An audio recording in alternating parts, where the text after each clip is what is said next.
Chapter 10. A simple explanation. Jack didn't move. He had never been so tired in all his life. "Breathe," said Annie. Jack gulped in cool, clean air. He opened his eyes. He couldn't see a thing. "Take off your glasses," said Annie. "They are filthy."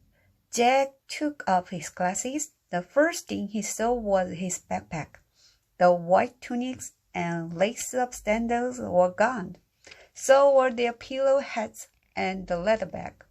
Jack let out a long, deep breath as he cleaned his glasses on his shirt. A voice came from behind him. "I'm very glad to see you safe and sound." Mogon's face stood in the corner of the treehouse. She looked as lovely and mysterious as ever. "Happy to be home?" she asked. Jack nodded. The sound of the erupting volcano still echoed in his ears. It was pretty scary," he said in a hoarse voice. "I know, but you were truly brave," said Morgan. "You witnessed a famous event in history. Nowadays, scientists study the remains of Pompeii to find out more about the Roman times." "I feel bad for all those people," said Annie. "Yes," said Morgan, "but most of the people of Pompeii did escape. The city wasn't completely buried by ash until the next day." "We were almost trapped," said Annie. "But we asked the ancient story to save us. Then a huge gladiator helped us." Jack reached into his pack. He breathed a sigh of relief. The scroll was still there. He took it out. It was covered with dust and ashes. "Here's the story," said Jack. He handed it to Morgan. "I am deeply grateful," she said softly. "You risked everything to bring this to me. I can never thank you enough." "Don't worry about it," said Jack. He didn't want Morgan to know how scared he had been. "Yeah, no problem," said Annie. Morgan smiled. "You are amazing master librarians," she said. "Do you think you're up to rescuing another ancient story?" "Yes," said Annie. "Now?" said Jack. Actually, he was a little tired now. Morgan laughed. "No, take a nice vacation. Come back 2 weeks from today. Then you will take a trip to ancient China," she said. "Ancient China? Wow!" said Annie. "Oh, man," said Jack.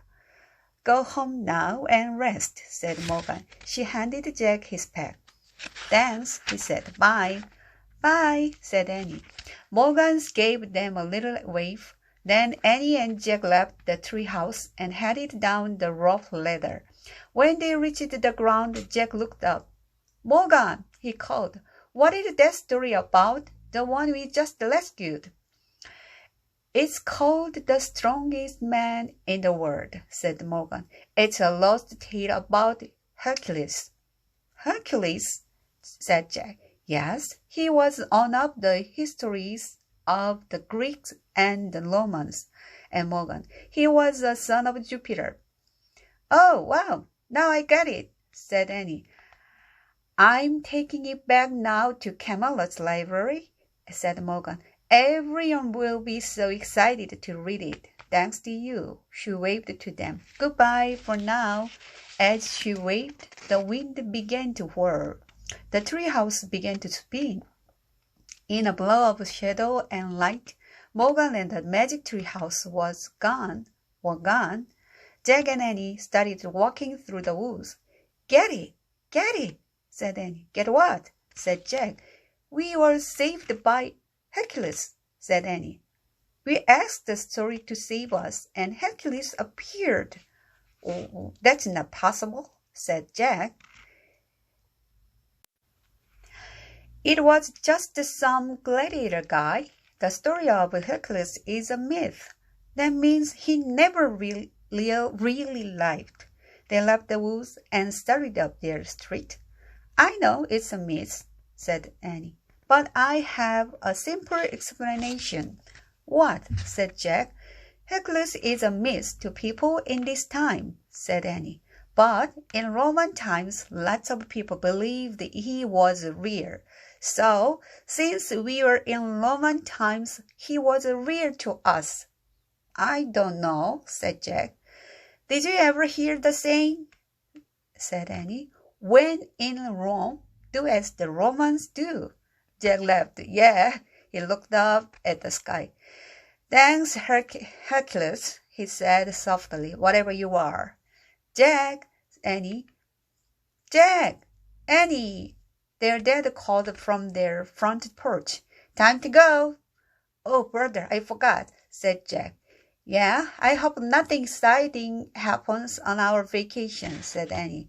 Yeah, said Jack. I hope it's really, really boring. Hurry, their dad said. Coming, they called. Then they took up running for home and a restful vacation. The end.